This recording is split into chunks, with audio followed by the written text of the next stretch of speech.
फिर यहोवा ने मूसा और हारून से कहा, जब किसी मनुष्य के शरीर के चर्म में सूजन या पपड़ी या दाग हो और इससे इसके चर्म में कोढ़ की व्याधि सा कुछ दिखाई पड़े, तो उसे हारून याजक के पास या उसके पुत्र जो याजक है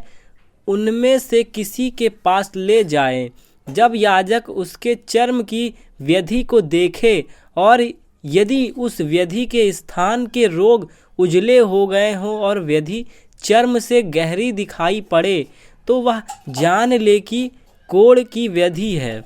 और याजक उस मनुष्य को देखकर उसको अशुद्ध ठहराए।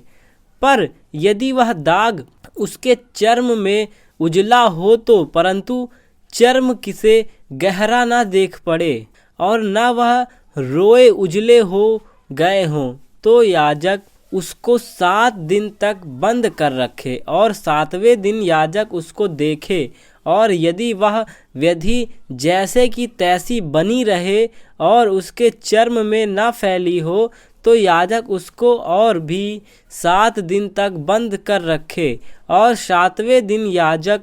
उसको फिर देखे और यदि देख पड़े कि व्याधि की चमक कम है और व्याधि चर्म पर फैली ना हो, तो याजक उसको शुद्ध ठहराए, क्योंकि उसके तो चर्म में पपड़ी है और वह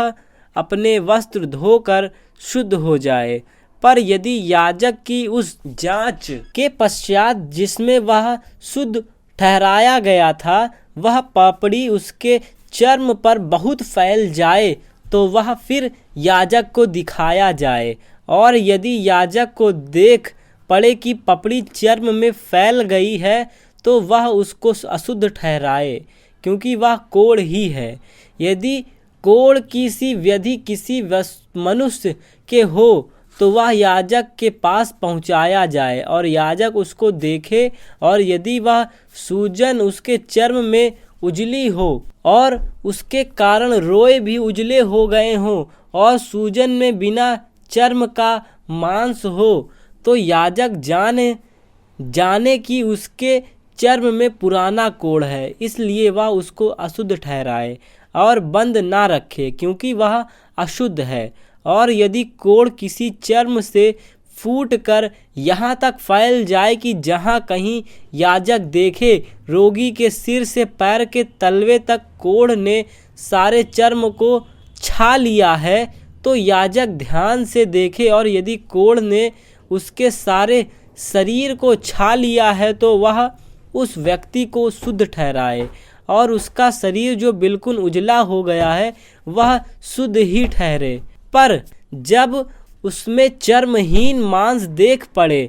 तब वह अशुद्ध ठहरे और याजक चर्महीन मांस को देखकर उसको अशुद्ध ठहराए, क्योंकि वैसा चर्महीन मांस अशुद्ध ही होता है, वह कोढ़ है। पर यदि वह चर्महीन मांस फिर उजला हो जाए,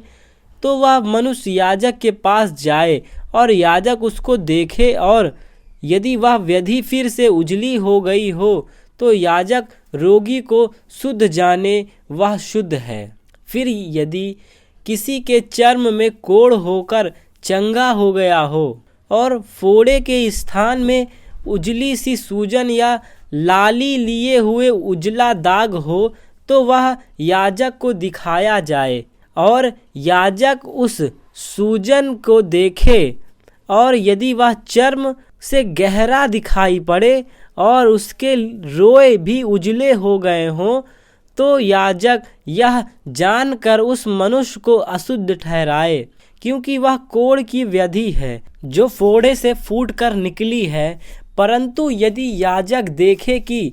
उसमें उजले रोग नहीं है और वह चर्म से गहरा नहीं है और उसकी चमक कम हुई है, तो याजक उस मनुष्य को 7 दिन तक बंद रखे। और यदि वह व्याधि उस समय तक चर्म में सचमुच फैल जाए, तो याजक उस मनुष्य को अशुद्ध ठहराए, क्योंकि वह कोढ़ की व्याधि है। परंतु यदि वह दाग ना फैले और अपने स्थान ही पर बना रहे, तो वह फोड़े का दाग है। याजक उस मनुष्य को शुद्ध ठहराए। फिर यदि किसी के चर्म में जलने का घाव हो और उस जलने के घाव में चर्महीन दाग लाली लिए हुए उजला या उजला ही हो जाए, तो याजक उसको देखे और यदि उस दाग में के रोए उजले हो गए हों और वह चर्म से गहरा दिखाई पड़े, तो वह कोढ़ है जो उस जलने के दाग से फूट निकला है। याजक उस मनुष्य को अशुद्ध ठहराए, क्योंकि उसमें कोढ़ की व्याधि है। पर यदि याजक देखे कि दाग में उजले रोए नहीं है, न वह चर्म से कुछ गहरा है और उसकी चमक कम हुई है, तो वह उसको 7 दिन तक बंद रखे और 7वें दिन याजक उसको देखे और यदि वह चर्म में फैल गई हो, तो वह उस मनुष्य को अशुद्ध ठहराए, क्योंकि उसको कोढ़ ही की व्याधि है। परंतु यदि वह दाग चर्म में नहीं फैला और अपने स्थान पर ही जहाँ का तहाँ बना रहो और उसकी चमक कम हुई हो, तो वह जल जाने के कारण सूजा हुआ है। याजक उस मनुष्य को शुद्ध ठहराए, क्योंकि वह दाग जल जाने के कारण से है। फिर यदि किसी मनुष्य या स्त्री के सिर पर या पुरुष की दाढ़ी में व्याधि हो, तो याजक व्याधि को देखे और यदि वह चर्म से गहरी देख पड़े और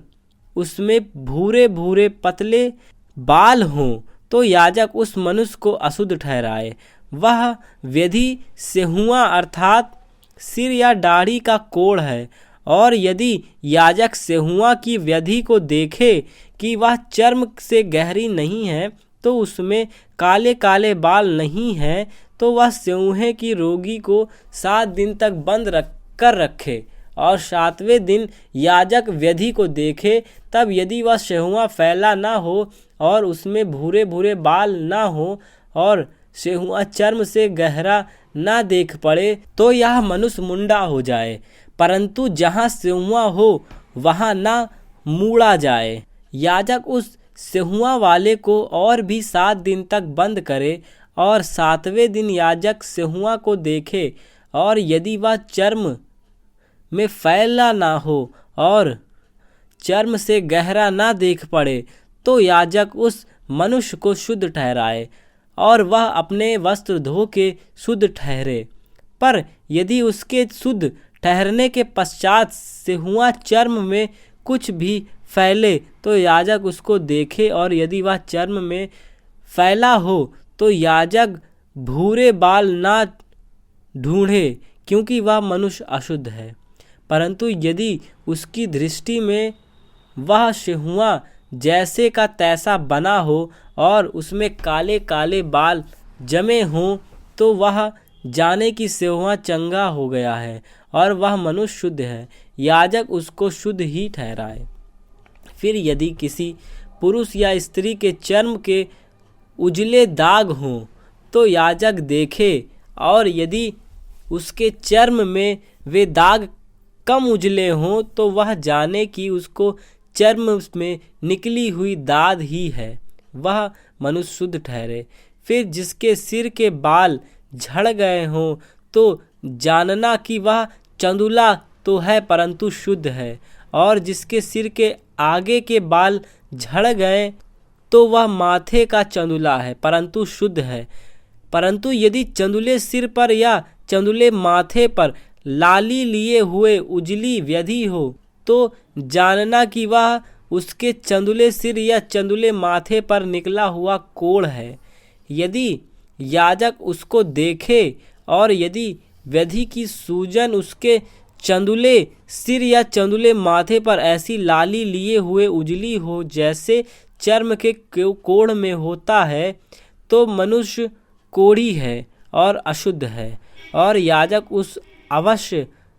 याजक उसको अवश्य अशुद्ध ठहराए, क्योंकि वह व्याधि उसके सिर पर है। जिसमें वह व्याधि हो उस कोढ़ी के वस्त्र फटे और सिर के बाल बिखरे रहें,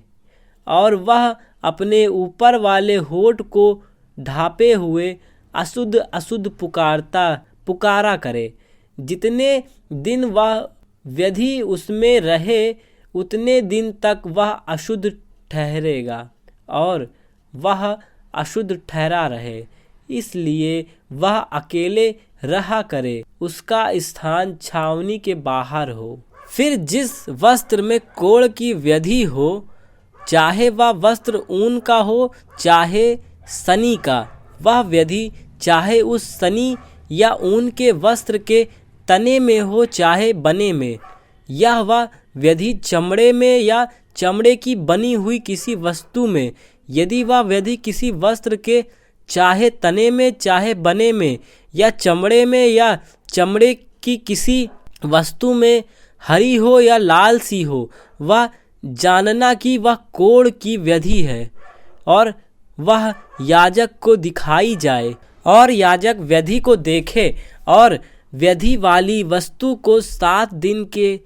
लिए बंद करे, और 7वें दिन वह उस व्याधि को देखे, और यदि वह वस्त्र के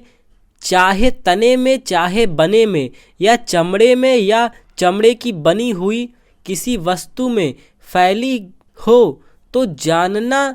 कि व्याधि गलित कोढ़ है, इसलिए वह वस्तु चाहे कैसी ही काम की क्यों ना आती हो तो भी अशुद्ध ठहरेगी। वह उस वस्त्र को जिसके तने या बने में वह व्याधि हो, चाहे वह ऊन की हो चाहे सनी का या चमड़े की वस्तु हो, उसको जला दे। वह व्याधि गलित कोढ़ की है, वह वस्तु आग में जलाई जाए।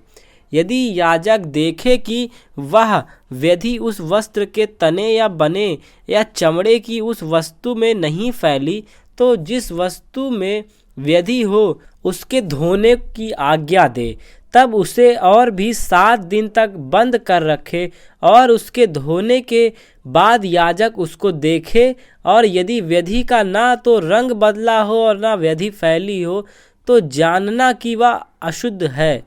उसे आग में जलाना, क्योंकि चाहे वह व्याधि भीतर चाहे ऊपरी हो तो भी वह खा जाने वाली व्याधि है। पर यदि याजक देखे कि उसके धोने के पश्चात व्याधि की चमक कम हो गई है, तो वह उसको वस्त्र के चाहे तने में चाहे बने में या चमड़े में या फाड़ के निकाले, और यदि वह व्याधि तब भी उस वस्त्र के तने या बने में या चमड़े की उस वस्तु में दिखाई पड़े, तो जानना कि वह फूट के निकली हुई व्याधि है, और जिसमें वह व्याधि हो उसे आग में जलाना। यदि उस वस्त्र से जिसके तने या बने में व्याधि हो या चमड़े की जो वस्तु हो, उससे जब धोई जाए और व्याधि जाती रही, तो वह दूसरी बार धुलकर शुद्ध ठहरे। ऊन या सनी के वस्त्र में तने या बने में या चमड़े की किसी वस्तु में जो कोढ़ की व्याधि हो, उसके शुद्ध और अशुद्ध ठहराने की व्यवस्था यही है। फिर यहोवा ने मूसा से कहा, कोढ़ के शुद्ध ठहराने की व्यवस्था यह है, वह याजक के पास पहुंचाया जाए और छावनी के बाहर जाए, और याजक उस कोढ़ को देखे, और यदि उसके कोढ़ की व्याधि चंगी हुई हो, तो याजक आज्ञा दे कि शुद्ध देवगुरु की लकड़ी और लाल रंग का कपड़ा और जूफा ये सब लिए जाए, और याजक आज्ञा दे कि एक पक्षी बहते हुए जल के ऊपर मिट्टी के पात्र में बलि किया जाए। तब वह जीवित पक्षी को देवगुरु की लकड़ी और लाल रंग के कपड़ा और जूफा ये सब लिए जाए, और याजक आज्ञा दे कि एक पक्षी बहते हुए जल के ऊपर मिट्टी के पात्र में बलि किया जाए। तब वह जीवित पक्षी को देवगुरु की लकड़ी और लाल रंग के कपड़े और जूफा इन सबों को लेकर एक संग उस पक्षी के लहू में जो बहते हुए जल के ऊपर बलि किया गया है डुबा दे, और कोढ़ से शुद्ध ठहरने वाले पर 7 बार छिड़क कर उसको शुद्ध ठहराए। तब उस जीवित पक्षी को मैदान में छोड़ दे, और शुद्ध ठहरने वाला अपने वस्त्र को धोए और सब बाल मुड़वा कर जल से स्नान करे, तब वह शुद्ध ठहरेगा, और उसके बाद वह छावनी में आने पाए। परंतु 7 दिन तक अपने डेरे से बाहर ही रहे। और 7वें दिन वह सिर, दाढ़ी और भौं के सब बाल मुड़ाए और सब अंग मुंडन कराए और अपने वस्त्रों को धोए और जल से स्नान करे, तब वह शुद्ध ठहरेगा। 8वें दिन वह 2 निर्दोष भेड़ के बच्चे और 1 वर्ष की निर्दोष भेड़ की बच्ची और अन्न बलि के लिए तेल से सना हुआ एपा का 3/2 अंश मैदा और लोज भर तेल लाए। और शुद्ध ठहरने वाला याजक इन वस्तुओं समेत उस शुद्ध होने वाली मनुष्य को यहोवा के सम्मुख मिलाप वाले तंबू के द्वार पर खड़ा करे। तब याजक एक भेड़ का बच्चा लेकर दोष बलि के लिए उसे और उस लोज भर तेल को समीप लाए और इन दोनों को हिलाने की भेंट के लिए यहोवा के सामने हिलाए। और वह उस भेड़ के बच्चे को उसी स्थान में जहाँ वह पाप बलि और होम बलि पशुओं का बलिदान किया करेगा, अर्थात पवित्र स्थान में बलिदान करे, क्योंकि जैसा पाप बलि याजक का निज भाग होता है, वैसे ही दोष बलि भी उसी का निज भाग ठहरेगा, वह परम पवित्र है। तब याजक दोष बलि के लहू में से कुछ लेकर शुद्ध ठहरने वाले के दाहिने कान के सिरे पर और उसके दाहिने हाथ और दाहिने पांव के अंगूठे पर लगाए। तब याजक उस लोज भर तेल में से कुछ लेकर अपने बाएं हाथ की हथेली पर डाले और याजक अपने दाहिने हाथ की उंगली को अपनी बाईं हथेली पर के तेल में डुबाकर उस तेल में से कुछ अपनी उंगली से यहोवा के सम्मुख 7 बार छिड़के, और जो तेल उसकी हथेली पर रह जाएगा, याजक उसमें से कुछ शुद्ध होने वाले के दाहिने कान के सिरे पर और उसके दाहिने हाथ और दाहिने पांव के अंगूठे पर दोष बलि के लहू के ऊपर लगाए, और जो तेल याजक की हथेली पर रह जाए उसको वह शुद्ध होने वाले के सिर पर डाल दे। और याजक उसके लिए यहोवा के सामने प्रायश्चित करे और पाप बलि को भी चढ़ाकर उसके लिए अपनी अशुद्धता से शुद्ध होने वाले हो प्रायश्चित करे। और उसके बाद होम बलि पशु का बलिदान करके अन्य बलि समेत वेदी पर चढ़ाए और याजक उसके लिए प्रायश्चित करे, वह शुद्ध ठहरेगा। परंतु यदि वह दरिद्र हो और इतना लाने के लिए उसके पास पूंजी ना हो, तो वह अपना प्रायश्चित करवाने के निमित्त हिलाने के लिए भेड़ का बच्चा दोष बलि के लिए और तेल से सना हुआ एपा का 10वां अंश मैदा अन्न बलि करके और लोज भर तेल लाए, और 2 पंडुक और कबूतरी के 2 बच्चे लाए जो वह ला सके, और इनमें से एक तो पाप बलि के लिए और दूसरा होम बलि के लिए हो। और 8वें दिन वह इन सबों को अपने शुद्ध ठहराने के लिए मिलाप वाले तंबू के द्वार पर यहोवा के सम्मुख याजक के पास ले आए। तब याजक उस लोज भर तेल और दोष बलि वाले भेड़ के बच्चे को लेकर हिलाने के भेड़ के लिए यहोवा के सामने हिलाए। फिर दोष बलि के भेड़ के बच्चे का बलिदान किया जाए, और याजक उसके लहू में से कुछ लेकर शुद्ध ठहराने वाले के दाहिने कान के सिरे पर और उसके दाहिने हाथ और दाहिने पांव के अंगूठे पर, फिर याजक उस तेल में से कुछ अपने बाएं हाथ की हथेली पर डालकर और अपने दाहिने हाथ की उंगली में अपनी बाईं हथेली के तेल में से कुछ यहोवा के सम्मुख 7 बार छिड़के। फिर याजक अपनी हथेली पर के तेल में से कुछ शुद्ध ठहरने वाले के दाहिने कान के सिरे पर और उसके दाहिने हाथ और दाहिने पांव के अंगूठे पर दोष बलि के लहू के स्थान पर लगाए, और जो तेल याजक की हथेली पर रह जाए उसे वह शुद्ध ठहराने वाले के लिए यहोवा के सामने प्रायश्चित करने को उसके सिर पर डाल दे। तब वह पंडुक्कों या कबूतरी के बच्चों में से वह ला सका हो एक को चढ़ाए, अर्थात जो पक्षी वह ला सका हो उनमें से वह एक को पाप बलि के लिए और अन्य बलि समेत दूसरे को होम बलि के लिए चढ़ाए। इस रीति से याजक शुद्ध ठहराने वाले के लिए यहोवा के सामने प्रायश्चित करे, जिसे कोढ़ की व्यधि हुई हो और उसके इतनी पूंजी ना हो कि वह शुद्ध ठहरने की सामग्री को ला सके, तो उसके लिए यही व्यवस्था है। फिर यहोवा ने मूसा और हारून से कहा, जब तुम लोग कनान देश में पहुँचो, जिसे मैं तुम्हारी निज भूमि होने के लिए तुम्हें देता हूँ, उस समय यदि मैं कोढ़ की व्यधि तुम्हारे अधिकार के किसी घर में दिखाऊं, तो जिसका वह घर हो वह आकर याजक को बता दे कि मुझे ऐसा दिखाई पड़ा है कि घर में मानो कोई व्यधि है। तब याजक आज्ञा दे कि उस घर में व्यधि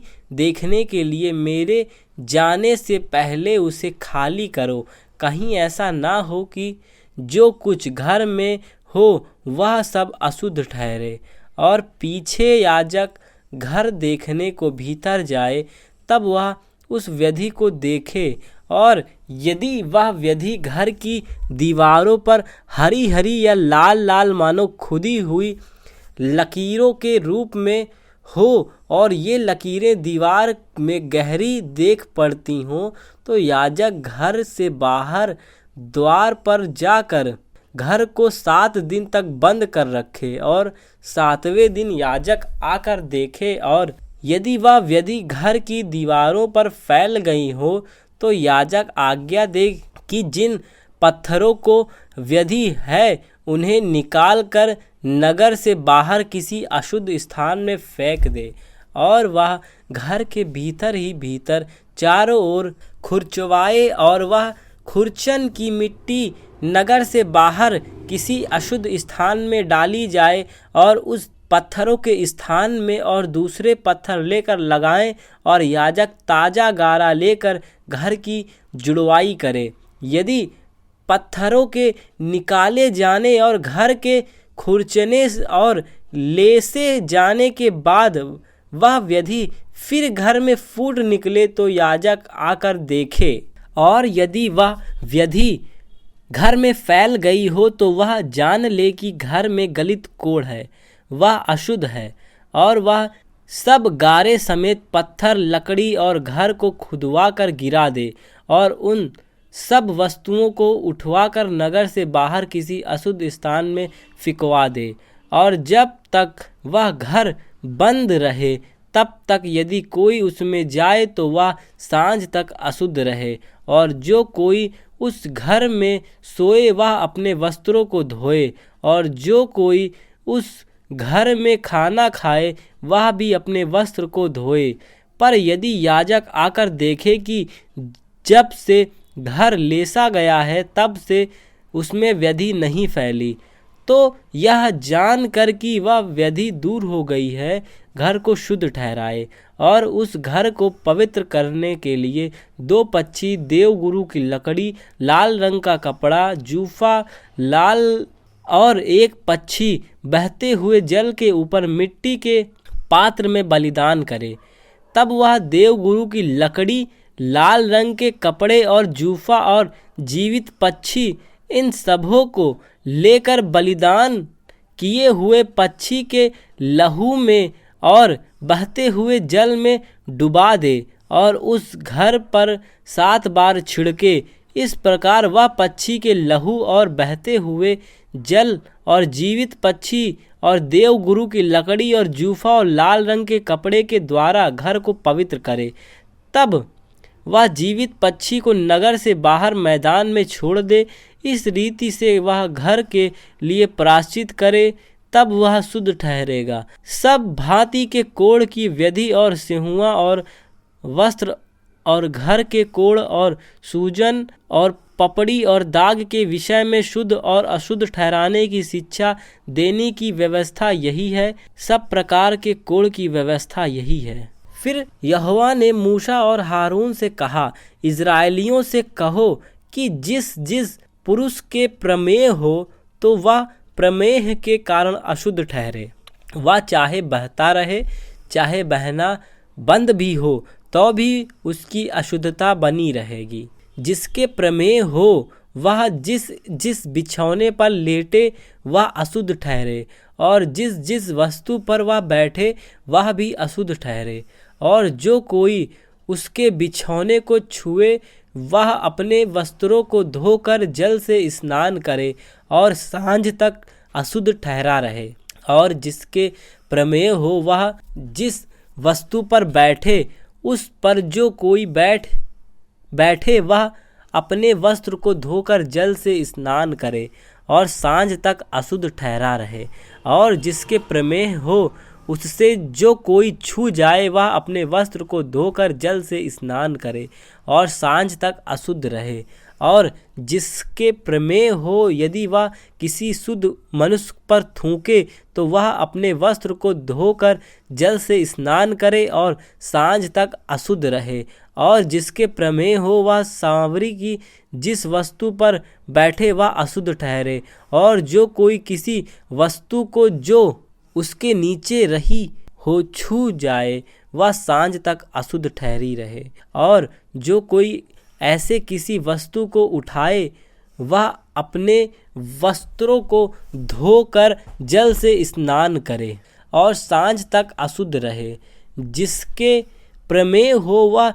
जिस किसी को बिना हाथ धोए छुए वह अपने वस्त्र को धोकर जल से स्नान करे और सांझ तक अशुद्ध रहे। और जिसके प्रमेय हो वह मिट्टी के जिस किसी पात्र को छुए वह तोड़ डाला जाए और काठ के सब प्रकार के पात्र जल से धोए जाएं। फिर जिसके प्रमेय हो वह जब अपने रोग से चंगा हो जाए तब से शुद्ध ठहराने के 7 दिन गिन ले और उसके बीतने पर अपने वस्त्र को धोकर बहते हुए जल से स्नान करे, तब वह शुद्ध ठहरेगा। और 8वें दिन वह 2 पंडुक या कबूतरी के 2 बच्चे लेकर मिलाप वाले तंबू के द्वार पर यहोवा के सम्मुख जाकर उन्हें याजक को दे।